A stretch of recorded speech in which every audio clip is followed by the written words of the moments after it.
안녕하십니까. 벚꽃대통의 지광입니다. 아, 불교는 핵심 되는 어떤 기둥, 축 같은 게 해보라는 거예요. 수행이란 말이죠. 우리가 사는 세상을 차안이라고 그러고 저 너머의 세상을 피안이라고 그래요. 그래서 우린 피안의 세계로 끊임없이 가야만 되는 존재예요. 그러니까 가보면은 여러 가지 변화가 오면서 자기 체험 영역이 늘어나거든요.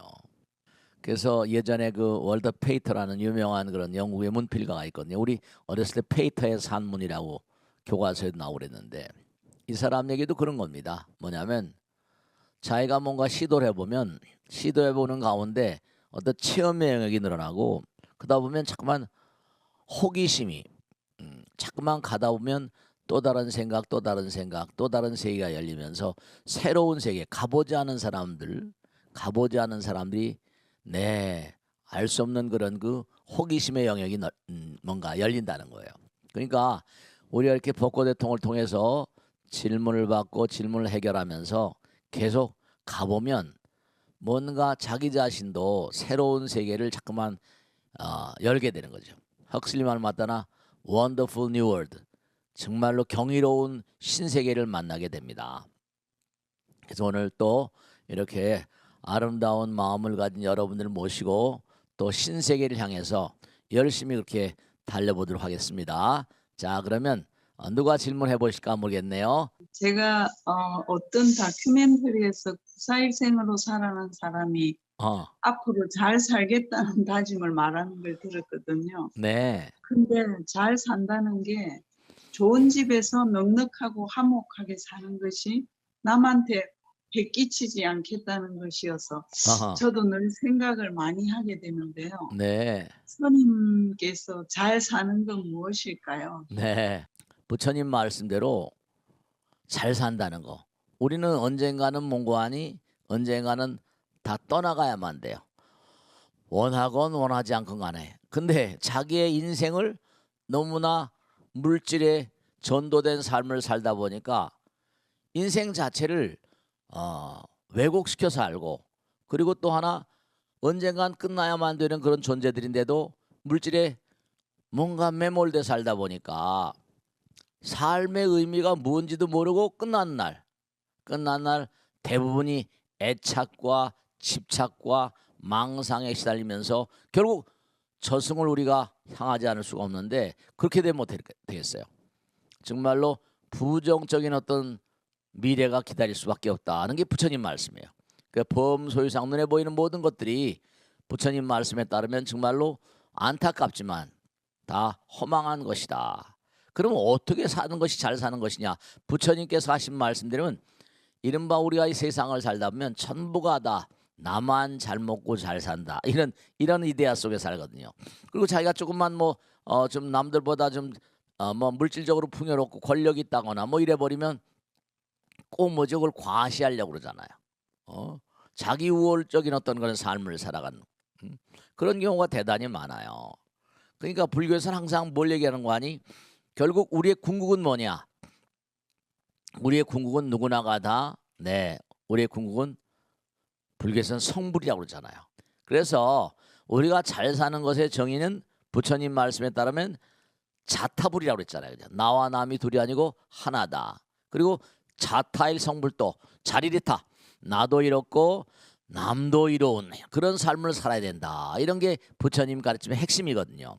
그러니까 잘 산다는 건 물질적인 어떤 풍요로움, 그것도 뭐 나쁠 건 없습니다. 뭐냐면 부처님께서 지혜와 복도 구족하시다 그러니까. 근데 자기가 복도이 구족해서 풍요롭게 산다고 할 때 뭔가 나누어 먹는 거, 나누어서 뭔가 좀 더 풍요로워지는, 내가 가진 것을 남들에게 뭔가 베풀 수 있을 때 좀 더 풍요로워지죠.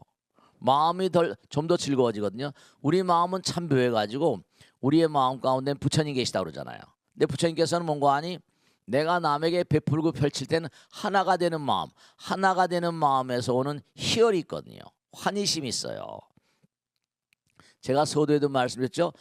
내가 해봄으로써 얻어지는 세계가 있어요. 하지 않으니까 내가 남에게 베풀고 펼치고 하면 내 마음이 즐겁거든요. 예를 들어서 왜 어마어마한 부자들이 많은 사람들에게 나의 재산을 반을 나눠주겠다 뭐 이런 얘기를 많이 하거든요.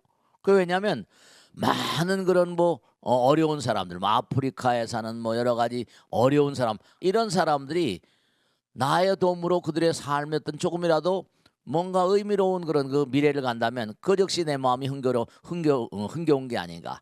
그러니까 부처님 말씀대로 우리가 잘 산다는 것은 꼭 물질적으로 풍요로운 것. 물질은 다 놔도 가야 되거든요. 영생이란 말도 쓰지만 영원한 어떤 그런 그 즐거움의 세계. 부처님께서 항상 우리는 영원성을 지닌 존재라고 그러셨거든요. 물질적으로 아무리 풍요롭다 하더라도 오래 갈 수가 없잖아요. 한 세상 살면 끝인데 그것을 이용해서 많은 사람들이 더불어 사는데 즐거움을 함께 누린다면 그게 얼마나 내가 즐겁겠는가. 뭔가 화목하게 많은 사람들이 의미로운 존재가 되면 얼마나 즐겁겠는가. 그래서 부처님 말씀대로 정말로 우리가 해봐야 된다. 내가 남에게 베풀면 그러니까 아유 나도 먹고 살기 힘든데 뭐 남에게 베풀까 이런 생각하시는 분들은 많이 계실 것 같아요. 근데 그게 아니라 베풀어 볼 때 그때 내 마음 가운데 일어나는 어떤 그런 그 샘솟듯한 어떤 즐거움의 세계를 체험해 볼 때 부처님께서 말씀하시기를 정말로 세상을 살아가면서 현실 가운데 열반을 구현하는 삶을 살아라. 그런 삶을 살면 정말로 행복할 것이다. 그렇게 말씀하셨거든요. 그러니까 이와 같은 그런 현실을 보면 제가 언젠가도 그런 말씀이었어요. 죽은 다음에 천당 가고 죽은 다음에 극락 가는 그런 것도 좋지만 극락과 천당이 여기서 멀리 있는 게 아니라 내가 상대방으로 가는 상대방을 향해서 가는 마음 이른바 이기심을 깨뜨리고 상대방에게 베풀고 펼치는 마음 가운데 그 자리에서 천당이 열리고 그 자리에서 뭔가 극락이 열리고 그 자리에서 성불이 열리는 거라는 거예요. 그러니까 이 자리가 바로 뭔가 극락일 수가 있고 이 자리가 천당일 수가 있고 이 자리가 성불의 자리일 수 있습니다. 그게 정말 잘 사는 거예요. 그러니까 천당이 저 멀리는 게 아니라 내 마음과 그대의 마음이 하나가 되면 그 자리가 극락이거든요. 결국 불교는 하나니까요. 불교는 시간과 공간을 초월하거든요.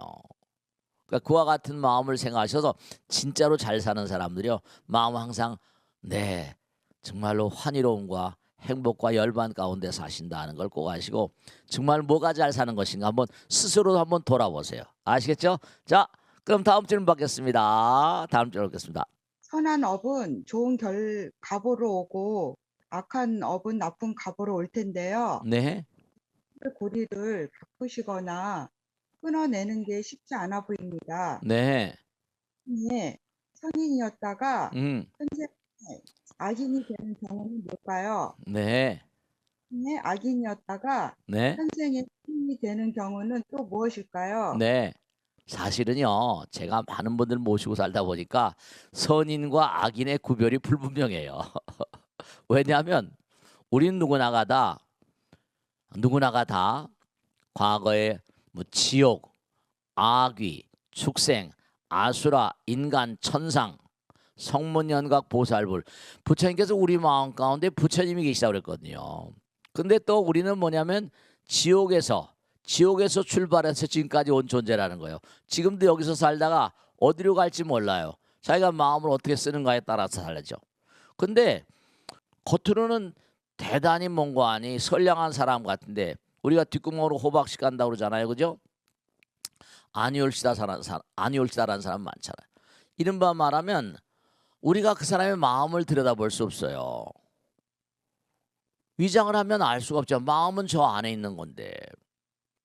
그러니까 참 우리 인간들이 반수반이라서 선인 선과요 악인 악과로 했지만 우리 마음 가운데서 한 생각 틀려지는 것으로 인해서 이게 선인과 악마가 이게 불분명해요.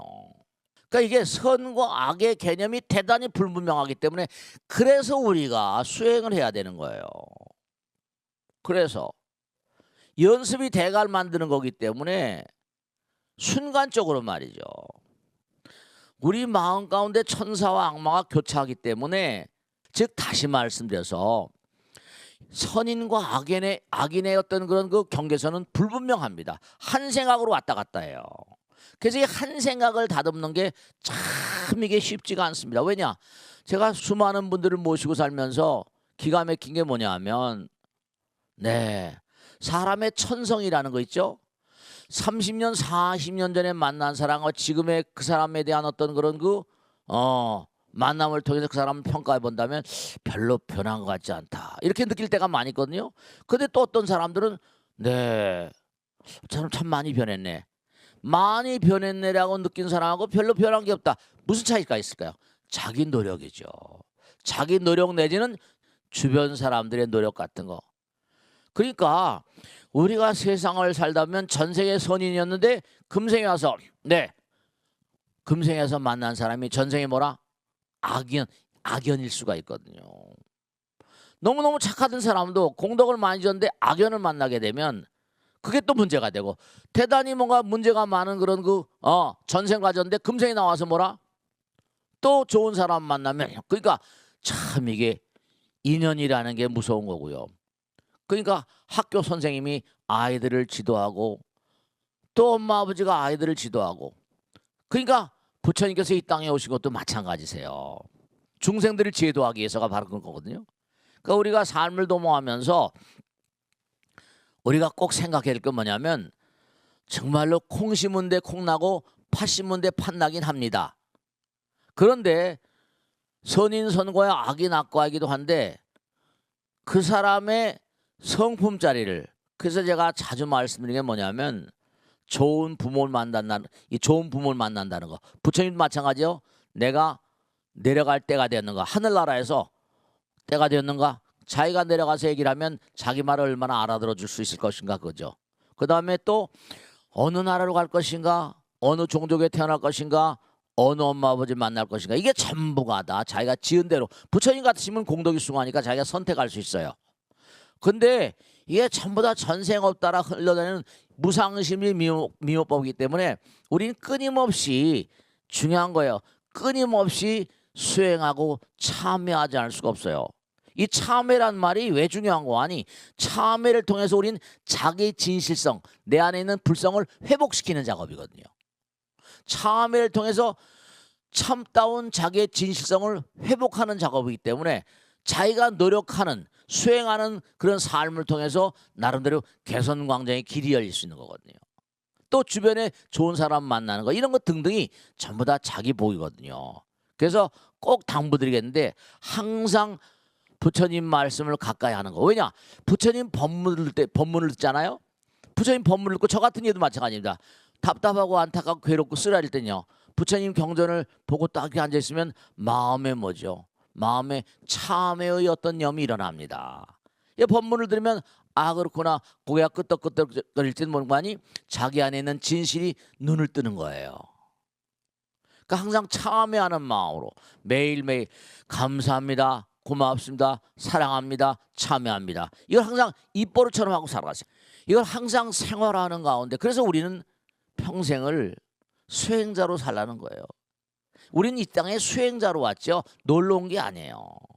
그렇기 때문에 내가 뭐 잘 산다고 권력이 날린다고 그러면 그런 사람들은 또 내 생에 또 고랑땡이를 먹습니다.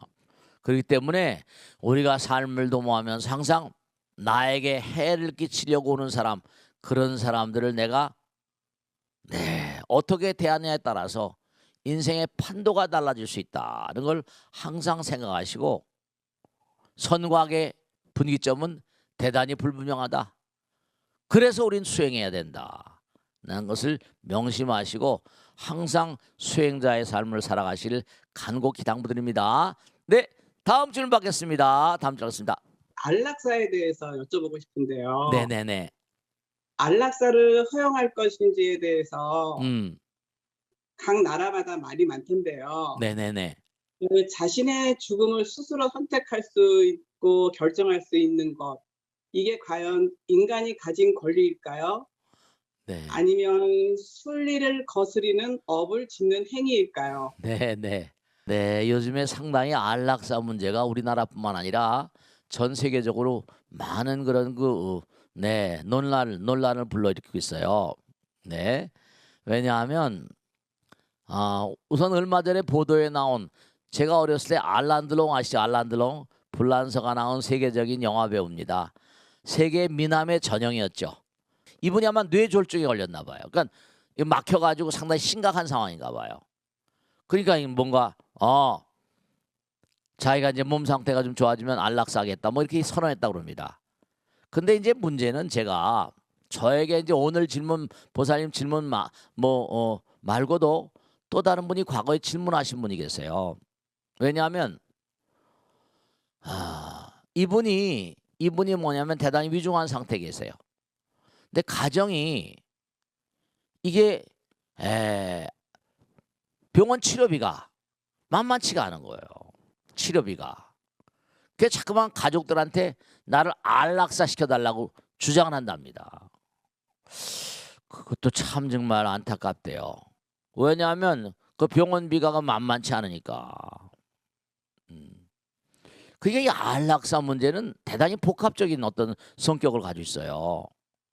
근데 비용의 문제도 있고 여러 가지 문제인데 그건 가족 간의 판단을 내릴 문제고요. 저는 안락사는 반대입니다. 안락사 문제는 아주 많고 많은 논쟁거리입니다. 과연 죽음을 자기 마음대로 할 수 있을 것인가? 죽음 자기 마음대로 자살 같은 거 있잖아요. 근데 불교에서 자살을 대단히 문제시하거든요. 자살하지 말라 그럽니다. 왜냐? 그가 고통을 통해서 뭔가 죽음을 맞이하면서 고통 가운데 그 죽음의 길로 가는 그것도 업장소멸 아닌가. 그런 생각을 하는 거죠. 그러니까 안락사에 대해서는 여러 가지 논쟁이 있을 수 있는데 불교적인 차원으로는 자기의 생명, 하늘이 부여한 생명을 자기 마음대로 좌지우지할 수 있는가? 그 문제에 대해서는 좀 심각하게 고려해야 되지 않을까 그런 생각을 합니다. 자, 오늘은 여러 가지 좋은 그런 질문으로 생사의 문제라거나 혹은 또 무슨 업의 문제라거나 안락사의 문제라거나 혹은 또 잘 산다는 여러 가지 문제에 대해서 말씀을 같이 나눴어요. 그런데 정말 우리가 꼭 생각해야 할 것은 내가 정말 지금 현재 잘 살고 있는가, 또 잘 죽을 준비를 하고 있는가.